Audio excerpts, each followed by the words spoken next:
Du coup, est-ce que ça fonctionne sur la visio? Oui, très bien. Donc, merci à tous. Je vais essayer d'être également très synthétique pour vous présenter rapidement en premier lieu les différents défis de la politique jeunesse de la région, mais vous verrez que ça fait écho à ce qu'a déjà présenté Thierry sur le Conseil régional des jeunes et ce que va présenter ensuite Maxi sur la mobilité des jeunes. Et je recentrerai ensuite sur une initiative inédite en France, qui est en fait le partenariat entre la région Grand Est et l'État pour le développement des missions de service civique en milieu rural. Voilà, donc je vous présenterai ce dispositif-là un petit peu plus en détail. Donc, au niveau de la région Grand Est, la politique jeunesse s'adresse, comme on l'a dit, aux 15-29 ans. La mandature précédente a travaillé sur 4 défis principaux pour ces 15-29 ans, qui a été ces 4 défis qui s'inscrivent dans une certaine continuité depuis l'élection de la nouvelle mandature. Donc, bien sûr, l'insertion et l'orientation des jeunes, avec notamment une plateforme qui s'appelle Orientest et sur laquelle les jeunes peuvent s'informer sur des événements, des actualités en matière d'information, mais par exemple aussi, ça peut passer par, moi, quand j'ai envie de m'installer sur un territoire, que je suis étudiant, que je veux m'implanter, comment est-ce que je trouve un logement? Donc, il y a tout un réseau de plateformes. Il y en a exactement 22 sur tout le territoire du Grand Est qui s'appellent des plateformes Loge-toi et qui sont présentes sur le territoire pour accompagner de manière individualisée les jeunes selon leur profil, selon leur parcours et ce qu'ils ont envie de créer sur ce territoire pour les aider à trouver un logement. Donc, c'est aussi, ça participe aussi à l'accompagnement, à l'insertion des jeunes sur le territoire. On a aussi une politique de soutien à l'entrepreneuriat des jeunes à travers notamment 2 principaux dispositifs. Le soutien aux mini-entreprises, donc ça c'est plutôt pour les très jeunes. Il me semble que ça va de la classe de 4e aux étudiants qui permettent de plonger les jeunes dans le milieu de l'entreprise et de les amener en fait à oser réfléchir sur qu'est-ce que c'est l'entrepreneuriat, pourquoi est-ce que j'ai envie de créer mon entreprise. Et pour ceux qui se lancent, on a un autre dispositif qui s'appelle Entrepreneuriat des jeunes et qui permet de soutenir les jeunes qui se lancent dans la création d'une entreprise jusqu'à 5 000 euros. Donc voilà, il y a 2 jurys par an et donc on a des jeunes entrepreneurs du Grand Est qui sont soutenus via ce dispositif-là. Petite particularité, c'est un dispositif qui s'adresse aux 18-29 ans cette fois-ci, donc les mineurs ne sont pas éligibles. Évidemment, la mobilité des jeunes, mais là, par souci d'efficacité, je sais que Maxi poursuivre sur cette thématique-là, mais en tout cas, la région soutient bien évidemment la mobilité internationale des étudiants, mais aussi la mobilité des lycéens qui sont engagés en voie professionnelle. Voilà. Et puis, bien évidemment, le soutien au développement de l'engagement des jeunes. Alors, ça passe par plusieurs choses. Thierry a parlé tout à l'heure du dispositif Expérience de jeunesse.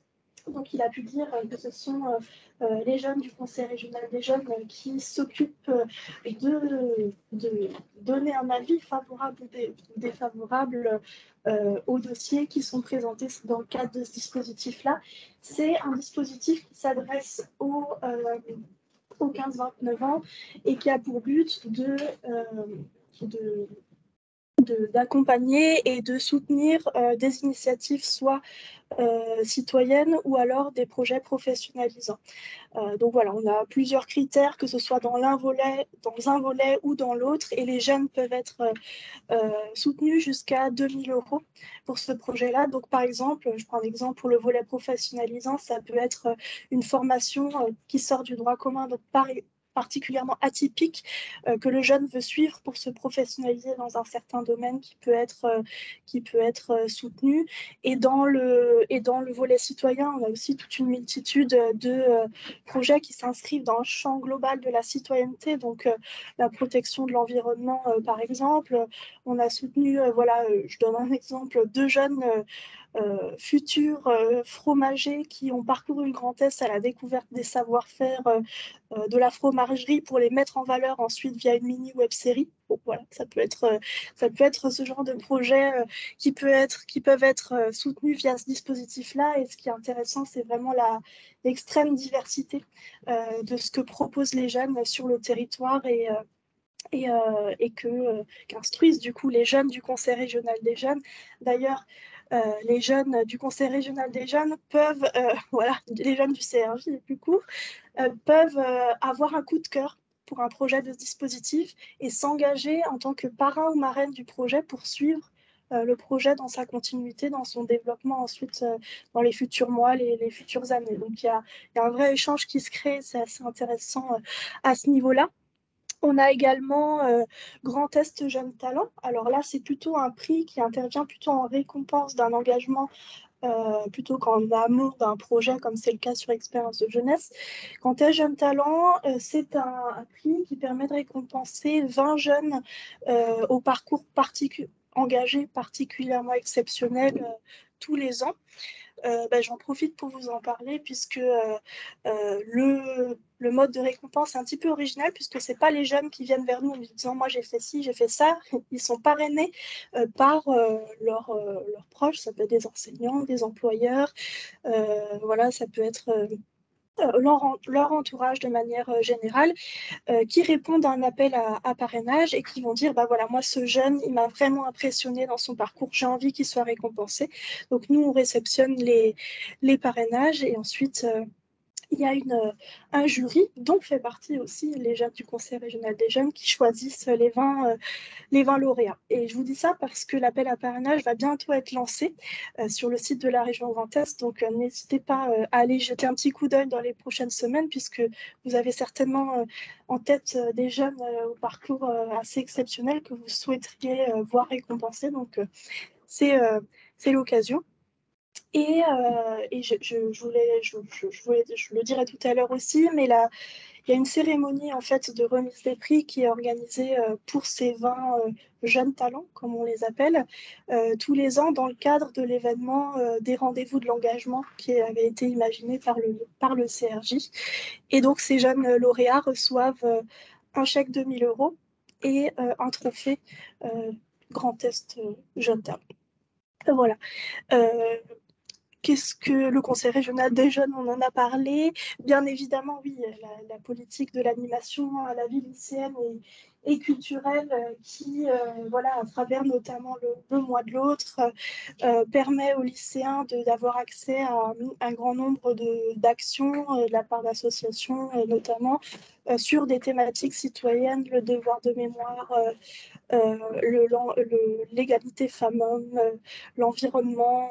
Voilà, donc c'est les établissements qui sont soutenus par la région pour le développement, la création d'un projet d'établissement, ou alors, et ça c'est vraiment ce qu'on cherche à développer pour les prochaines années, des projets interétablissements qui permettent à des lycéens de différents établissements de se retrouver autour d'un même thème, citoyens autour d'un même projet. Voilà. Et bien évidemment, je vais en reparler plus tard, la région s'engage pour le développement du service civique. Évidemment, le service civique, j'en reparlerai tout à l'heure, mais ce n'est pas un dispositif régional, ça reste un dispositif de l'État, mais la région a souhaité s'engager pour favoriser son développement de 2 manières. La première, c'est évidemment accueillir dans nos propres services des volontaires en service civique. On en accueille une trentaine par an et on fait en sorte qu'ils puissent se rencontrer plusieurs fois pendant les mois de mission, puisque le Grand Est est très grand. Et le deuxième moyen, c'est le soutien aux associations et aux collectivités qui accueillent des volontaires en service civique en milieu rural. Mais je vais développer ça par la suite. Voilà. Bien évidemment aussi, la région Grand Est, toutes ces informations-là, en fait, sont consultables par les jeunes sur la plateforme qui leur est dédiée, qui s'appelle Jeunesse. Donc, c'est à la fois un portail Internet, une application, et maintenant, depuis vraiment très peu, des réseaux sociaux, donc Instagram et TikTok. Voilà, oui, voilà, il faut s'adapter. Et également sous format carte pour seulement les lycéens, puisqu'ils ont certains avantages spécifiques qui sont en lien avec ce à quoi ils ont accès dans leur établissement. Donc, à quoi ça sert jeunesse? Comme j'ai dit, avoir accès à des informations sur les dispositifs jeunesse, et puis aussi avoir accès à des avantages que vous avez listés ici, et des bons plans que les jeunes peuvent mobiliser. Voilà. Très rapidement, enfin. Voilà. Et voilà, je souhaitais plus particulièrement vous parler du service civique en milieu rural. Alors, je ne sais pas si vous êtes trop informé sur le service civique, donc je me suis permis de mettre 2-3 lignes sur cette première slide. Donc, comme j'ai dit, c'est un dispositif qui a été mis en place par l'État il y a une dizaine d'années de cela, et qui permet en fait à tous les jeunes sans condition de diplôme de 16 à 25 ans et de 30 ans pour les jeunes en situation de handicap de réaliser une mission d'intérêt général de entre 6 et 12 mois sur 24 heures par semaine. Et donc, leurs missions peuvent être réalisées sur plusieurs thématiques. Il y en a 10 en tout qui sont considérées comme prioritaires par l'Agence nationale du service civique. Donc, je ne vais pas toutes les lister, mais l'environnement en fait partie, la solidarité, la citoyenneté européenne aussi, par exemple, le sport et la culture. Voilà, c'est ces domaines d'action qui peuvent être investis par le service civique.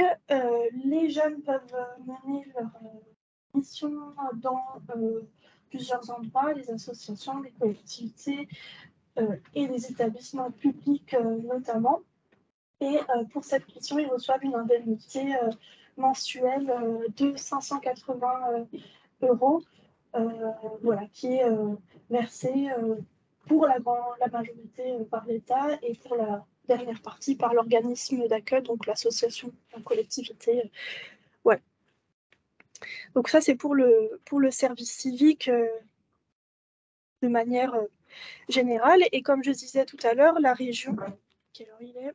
C'est bon. La région s'est engagée depuis en fait 2017 dans un partenariat avec l'État qui est unique en France, et qui permet justement d'encourager le développement de ces missions de service civique en milieu rural. Par développement, on entend la création de missions, évidemment, de nouvelles missions en milieu rural, mais aussi la pérennisation de certaines autres, ou par exemple sur une mission où il n'y avait qu'un seul volontaire, créer une mission complémentaire ou accueillir un binôme de volontaires. C'est vraiment l'idée de développer à la fois quantitativement et qualitativement le service civique en milieu rural, puisqu'il y a toujours, encore aujourd'hui, moins de missions qui sont proposées. Il y a moins de missions qui sont proposées en milieu rural qu'en milieu urbain. Il y a aussi autre chose, c'est qu'il y a moins de candidatures sur les missions qui sont proposées. Ça, il faut le prendre en compte aussi. Particulièrement, c'était déjà le cas avant le Covid, mais c'est vrai que la crise a eu un effet assez important sur les recrutements de services civiques de manière générale, pas que en milieu rural, mais c'est vrai que les missions proposées en milieu rural ont été particulièrement touchées par ce phénomène de baisse des candidatures. On n'a pas assez de recul dessus encore, mais on peut l'expliquer peut-être par la crainte peut-être des jeunes en matière de logement et de mobilité sur place, et du coup la peur de l'isolement qui en découle après la crise Covid, et aussi peut-être un a priori sur les missions qui peuvent être proposées en milieu rural, qui sont pourtant très ancrées dans l'actualité. Beaucoup portent sur la préservation de l'environnement, par exemple, le lien intergénérationnel, la médiation culturelle. Donc, c'est des choses qui peuvent intéresser une jeunesse concernée par son avenir et qui a envie de s'engager au service de l'intérêt général. Donc, voilà. Donc, plusieurs enjeux que je vous ai remis ici. De ce dispositif-là qui se matérialise par un appel à projet qui, depuis 2017, est lancé chaque année et qui concerne les associations et depuis 2022, depuis cette année, les collectivités rurales qui proposent la réalisation de missions de service civique en milieu rural. Donc, à la fois les associations et les collectivités répondent à cet appel à projet pour être soutenues par la région pour accueillir des volontaires en service civique. Donc, depuis 2017, plus de 500 missions, soit créées, soit pérennisées, ont été soutenues. Voilà, je vais expliquer tout de suite. Alors, je vais peut-être revenir en arrière. Hop. Oui, et donc du coup, oui, parce que je les avais mis ici, ce qu'on recherche vraiment, enfin, à quoi sert en fait l'aide conjointe, puisque, comme je vous l'ai dit, c'est un dispositif conjoint entre l'État et la région. Donc l'aide, pareil, est conjointe. La moitié de la subvention est versée par la région, la moitié de la subvention est versée par l'État. Et cette subvention, elle sert à faire en sorte que la mission se déroule bien sur le territoire et pour les structures d'accueil, à développer tout ce qui est solutions de mobilité et logement. On n'est pas dans une logique de commande publique où on va dire aux associations mettez ça en place, faites ci, faites ça. C'est elles qui viennent vers nous en nous disant voilà, nous on a cette problématique-là, on aimerait par exemple acheter un véhicule pour permettre aux volontaires de se déplacer dans le cadre de sa mission, acheter un pool de vélo parce que les volontaires vont en avoir besoin, acheter ce type de matériel. Donc la subvention sert à l'accueil dans de bonnes conditions des volontaires dans le quotidien de leur mission. Et puis, elle sert aussi à développer un accompagnement de qualité pour les volontaires, que ce soit dans le suivi de leur mission, mais aussi dans la préparation avec eux de leur projet d'avenir. L'accompagnement, c'est obligatoire dans le cadre du service civique avec le tutorat, mais nous, on essaie de développer avec ce dispositif-là un accompagnement renforcé qui permette une sortie positive du volontaire après sa mission. Donc, par exemple, on peut financer des formations, plusieurs formations pour les volontaires dans certains types de domaines, dans plusieurs domaines si le jeune se cherche. Ça peut être quelque chose qui peut être soutenu dans le cadre de ce dispositif-là. Il faut savoir que c'est un dispositif qui s'ajoute, c'est pas parce que les associations, les collectivités ne bénéficient pas de ce dispositif qu'elles ne peuvent pas accueillir de volontaires en service civique. C'est un plus qui vient soutenir le développement des missions. Alors, je vous ai mis, désolée, un petit peu resserré, mais quelques missions qui ont pu être soutenues par des associations, puisque jusqu'à présent, c'était des associations qui étaient éligibles. On va revenir sur les critères. Donc, par exemple, une mission plutôt sur la médiation culturelle qui avait été accueillie par Vendée Forêt, une mission plutôt environnement chez les éclaireurs, les éclaireuses de France, et une mission plutôt d'ordre sur la citoyenneté de manière générale par Parcours le Monde, qui avait notamment les volontaires ont notamment aidé à construire le conseil municipal des jeunes, entre autres missions. Et puis, vous voyez aussi les différents éléments qui ont pu être mis en place grâce au dispositif en termes de mobilité, de logement et d'accompagnement. Voilà. Et tout ça vous sera retransmis, donc voilà. Bon, je l'ai déjà dit du coup, mais au niveau des structures éligibles, vous avez les associations, les collectivités, donc communes et interco rurales, agréées par l'agence du service civique. Donc, si l'association ou la collectivité n'est pas agréée, il faut d'abord faire cette démarche d'agrément qui se fait auprès de l'État. Et au niveau des territoires, comme disait Thierry tout à l'heure, il faut bien mettre le curseur quelque part. Donc on se base sur la carte de l'ANCT qui classe les territoires en fonction de leur ruralité ou de leur urbanité. Donc vous avez à gauche les communes considérées comme rurales et à droite les intercommunalités rurales. Après, on a une certaine souplesse. Par exemple, si l'intercommunalité veut accueillir, je dis n'importe quoi, 3 volontaires sur 4 communes rurales et que l'autre partie de l'intercommunalité est plutôt urbaine, on va considérer que les volontaires vont plutôt être actifs sur la partie rurale de l'intercommunalité. En tout cas, voilà, on est aussi dans l'accompagnement des projets, enfin des candidatures. Donc ça peut être quelque chose qui peut être envisagé. Au niveau des conditions d'éligibilité, tout simplement, les projets doivent bien sûr respecter les fondamentaux du service civique, hein, donc une mission de 6 à 12 mois sur une des thématiques prioritaires, ne pas se substituer à un emploi, voilà. Donc tous ces fondamentaux qui sont détaillés dans l'appel à projet, je vous rassure. Et cet appel à projet, comme je disais tout à l'heure, encourage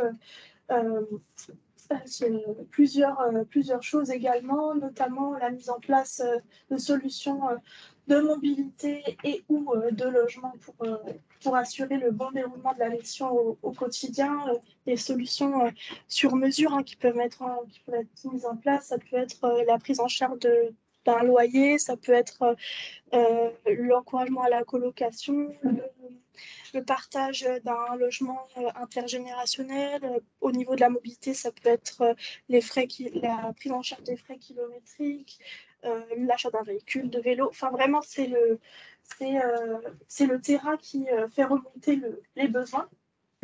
Et on s'intéresse aussi à la mixité dans les recrutements. On parlait tout à l'heure de volontaires européens et internationaux. C'est vrai que on est sensible au fait que dans certains projets, il y a des recrutements qui mélangent volontaires français, volontaires internationaux européens, ou alors volontaires issus d'un milieu rural, volontaires urbains, pour assurer en fait cet échange entre les volontaires. Ça, c'est aussi quelque chose qui est important de mettre en avant dans la réponse à l'appel à projet. Et je ne vais pas revenir dessus, mais l'accompagnement du jeune qui est aussi très importante, notamment dans la préparation de la sortie de mission. Le financement, j'en ai parlé, donc on est sur un financement conjoint, c'est un dispositif conjoint. Donc la subvention est versée à 50% par la région et à 50% par l'État. Évidemment, chacun a son enveloppe. Côté région, on a un budget de 150 000 € par an pour ce dispositif-là. Côté État, on est aux alentours, c'est un peu augmenté, on est aux alentours de 200 000 €. Donc voilà, et si on a des soucis d'enveloppe, on se laisse aussi la liberté de financer un projet dans sa totalité seul, soit seulement la région, soit l'État. Donc on finance et on instruit évidemment les dossiers de manière conjointe. Bon, alors ça, je vous ai mis tout ça, mais je pense que c'est pas utile forcément. C'est juste pour que vous l'ayez sous les yeux, les modalités de candidature. En tout cas, juste ce qui est intéressant, c'est la date de la fin de l'appel à projet, si jamais vous voulez le diffuser, puisque ça disparaît prochainement.